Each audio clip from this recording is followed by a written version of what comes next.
দেখুন বন্ধুরা, আমি চলে এসেছি পাঁশকুড়া পৌরসভার অন্তর্গত 17 নম্বর ওয়ার্ডের জঁদরা গ্রামে। দেখুন, যেখানে কাঁসাই নদী ভেঙে পুরো অর্ধেক পাঁশকুড়া শহর প্লাবিত হয়েছিল। এই আপনারা দেখছেন ভেঙে যাওয়া সে দোতলা বাড়ি। আজকে এখানে জোর কদমে ভাঙন মেরামতির কাজ চলছে। দেখতে পাচ্ছেন আপনারা ভাঙন মেরামতির দৃশ্য।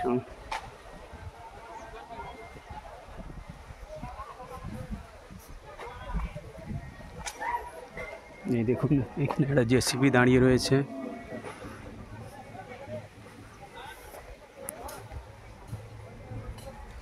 দেখুন, এখান থেকে প্রায় 150 মিটার 150 মিটারের মতো ভাঙন, সেটার মেরামতির কাজ চলছে।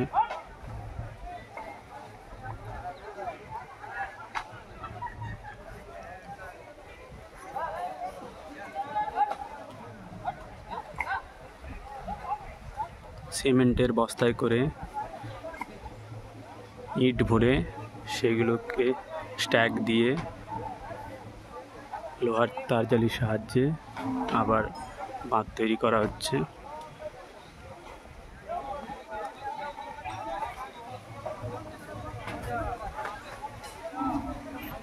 আপনারা দেখতে পাচ্ছেন এই যে ওই সামনের দিকটা একটা নদী। দেখুন, আমি জুম করে দেখাচ্ছি। এই দেখতে পাচ্ছেন ওই যে সামনে একটা টাওয়ার দেখতে পাচ্ছেন, আর সেই টাওয়ারের পাশেই কয়েকটা বাড়ি আর একটা উঁচু বাঁধ দেখতে পাচ্ছেন। ওটা হচ্ছে কংসাবতী নদীর বা কাঁসাই নদীর সেই পারের বাঁধ।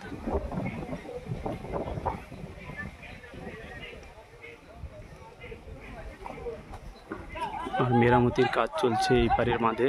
এই পারের বাঁধের দৃশ্য দেখে নিন। এই সেই বাড়ি, দোতলা বাড়ি, যেটা বন্যায় জলের স্রোতে উল্টে গেছে। দেখুন, এখানে মাছ ধরছে কিছু স্থানীয় লোকেরা। আগে এদিকে ফুল চাষ হতো, এখন এটা পুকুরে জলাশয়ে পরিণত হয়েছে, যেখানে চাষবাস বাদ দিয়ে লোকে ছিপে করে মাছ ধরতে ব্যস্ত। এই দেখুন, আপনারা দেখতে পাচ্ছেন ওদিকে এক দল, ওদিকে একদল মাছ ধরছে। ওই দেখুন।